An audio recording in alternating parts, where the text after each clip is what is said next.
Good afternoon, Keller Williams. Dave Donaldson here. I want to take a quick minute to talk about how you can expedite your autofill process through your loops.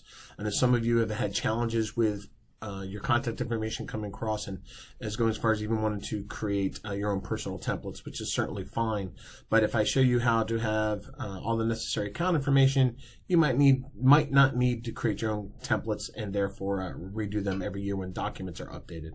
So let's first thing, I'm going to go in the upper right hand side here and go into the your profile.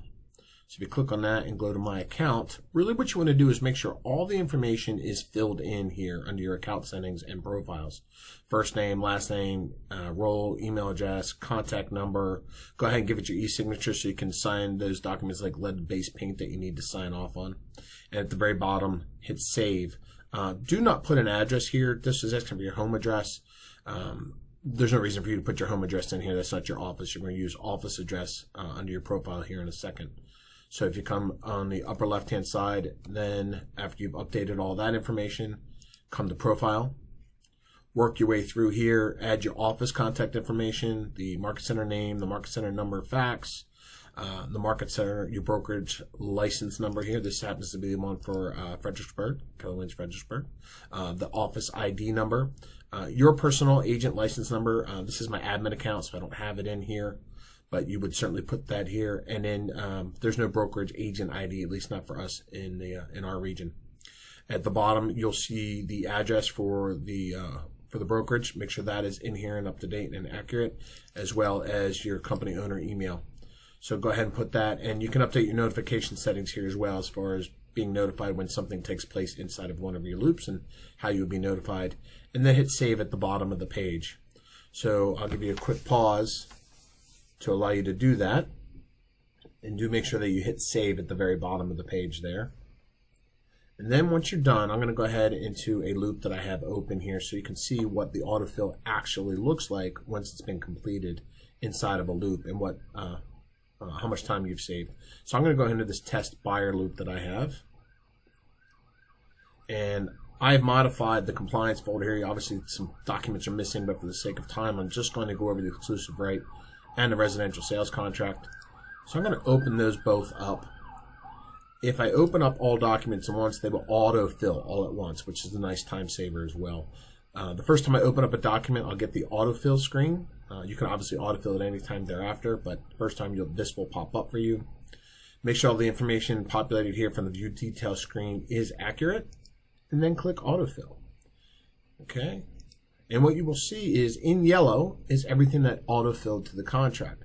The items that are white aren't autofilled, they're default type that were there, that was entered to the templates when they were created for the market center.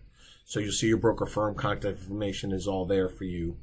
All right, you'll see admin is assigned because that's how our brokers sign under admin, so it should always say admin here. And if we just come to the bottom of the contract here, you'll see that your information as well as the broker information is there. So there's really nothing you have to do here, unless maybe if you're on a team, you can add that information is there, okay?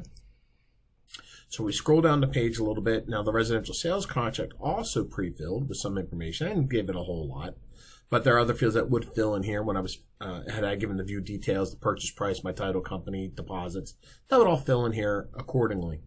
If I come down the page, you'll see that the address for deliveries did fill with my email address, and it would do that for if I was a listing agent or the seller's agent would default here, so my email is assigned appropriately.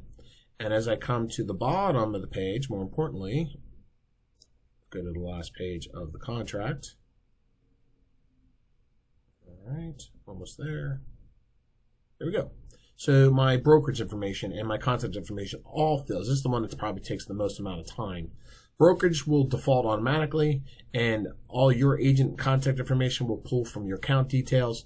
I added my agent MRS ID when I set my profile inside the loop. It won't pull from your main account page, so I do put that into my account information under as a listing agent in the loop.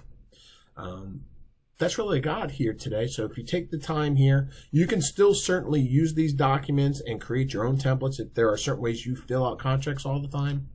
but this will certainly save you a lot of time going forward from an autofill standpoint. So I hope you found this useful. If you find that any of your fields are not filling in properly on the documents, please feel free to contact your MCA or shoot me an email, daviddonaldson@kw.com. Take care.